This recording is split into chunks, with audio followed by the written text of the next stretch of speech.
Hoje eu vou conversar com a doutora Letícia Geribello, que é coordenadora da Comissão da Criança e Adolescente. E nós vamos conversar sobre um tema que é um tema de repercussão nacional, um tema que está sempre, não só na roda dos advogados, mas eu acho que em toda a sociedade brasileira, que é a questão da maioridade penal.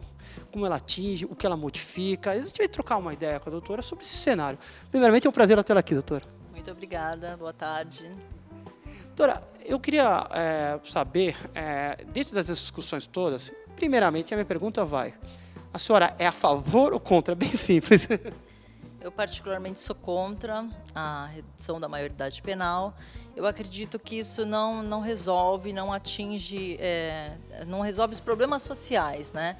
É uma questão complicada, seria uma medida paliativa que não, na minha opinião, não resolveria a questão. Perfeito. Nós vemos em outros países onde essa maioridade penal, essa discussão com relação a 16, 18 é afastada, porque realmente ela aqui não traduz. Mas o anseio e o receio da sociedade é justamente esse menor que fica impune. Particularmente, eu também sou contrário a isso. Mas esse receio da sociedade, por que se reflete? Como ele detecta a diferença 16 para o 18 e a impunidade disso?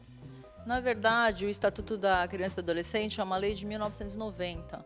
E nessa época a gente não tinha nem tantos problemas como agora, como a questão do crack e a criminalidade envolvendo esses menores do jeito que está, né?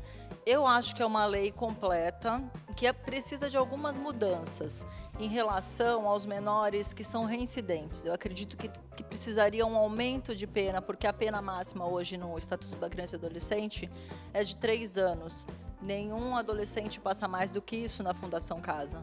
E, inclusive, existe um projeto de lei, não estou me referindo à PEC, em tramitação desde abril do ano passado, que ele prevê algumas mudanças nesse sentido. Esse é um projeto proposto pelo governador Geraldo Alckmin e ele abrange basicamente 3 partes.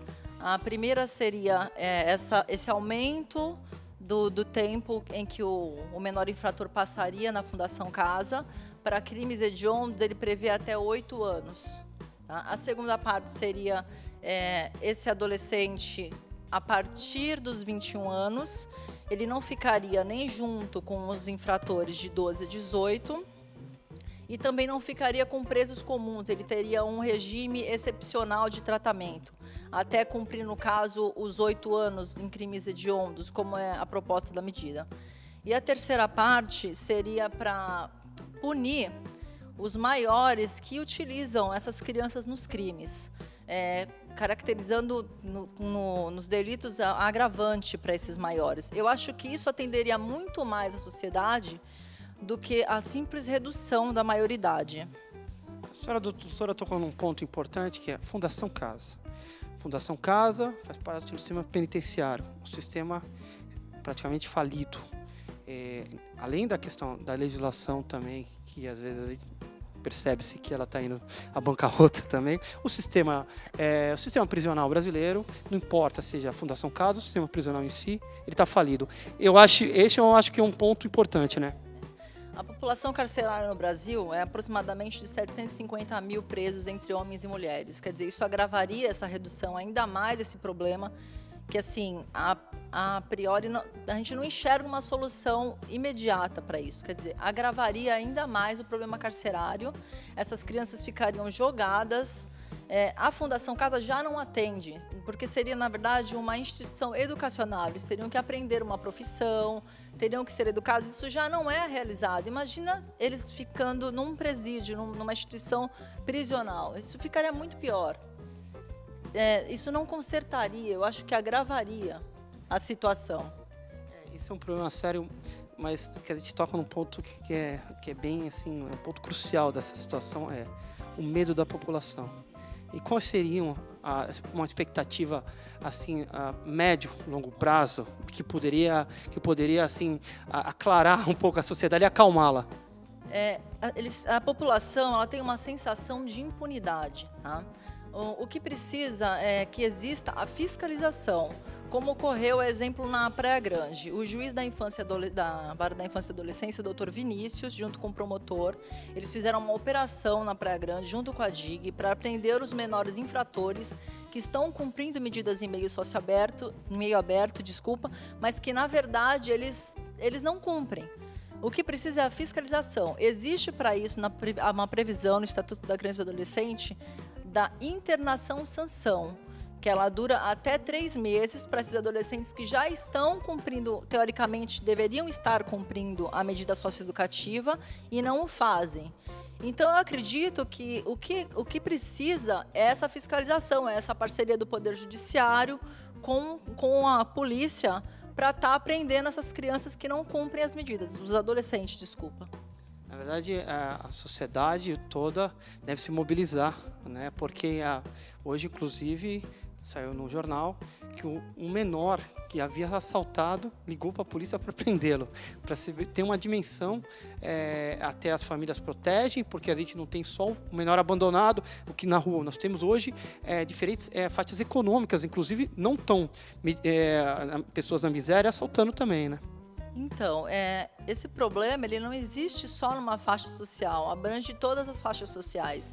Hoje em dia, com televisão, internet, o jovem ele quer facilidade, ele quer ostentação, então ele acaba procurando uma maneira fácil de ganhar dinheiro e de ganhar esse status social. A gente comenta isso porque é notório que hoje pessoas através da ostentação, ou através de o que a televisão explana até mostra para todos, às vezes uma maneira rápida de ganhar dinheiro através de drogas, de assaltos. Então a gente rapidamente percebe, quando se liga à internet, crimes que não abrangem apenas a questão de pessoas miseráveis, né? A questão da droga, a questão do crack, isso faz várias partes da sociedade se envolverem, não as faixas mais baixas somente. Hoje nós temos isso, é um problema social assim, em todas as faixas da sociedade. E por isso que essa discussão ela não se cinge apenas à questão jurídica, porque é uma discussão que está na sociedade. Você percebe nos bares, percebe nas rodas, entre os advogados, entre os dentistas, um medo, e por isso a gente se discute se a maioridade atinge ou não para acalmar realmente a população. Mas vamos falar em termos práticos e até legislativos. Está tramitando alguma coisa que possa, para discussão dessa maioridade, se é redução ou não? Existe a PEC 171 de 1993, tá? Que ela simplesmente reduz a maioridade de 18 para 16 anos. Tá? Essa é a PEC. E o outro projeto de lei, que é aquele que eu falei inicialmente, que prevê as outras mudanças. Não a redução, mas sim um aumento do tempo que o menor fica nesses abrigos, né? Nessas instituições que, na verdade, deveriam ser educacionais e acabam, infelizmente, não sendo.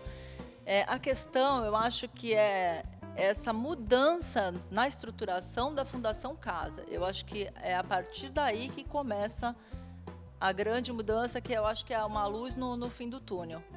Perfeito, a doutora já tinha comentado, desculpa até, a gente acaba conversando sobre um tema, realmente um tema que inflama a gente, porque é um tema que traz receio no nosso dia a dia, né? Eu queria agradecer a presença da doutora Letícia e convidá-la para uma próxima vez, porque esse tema da criança e adolescente é muito importante. Nós temos várias vertentes que ligam as crianças, que são, na verdade, o futuro do país. Muito obrigado aí pela presença, doutora, foi muito exemplificativo. Eu que agradeço e fico à disposição.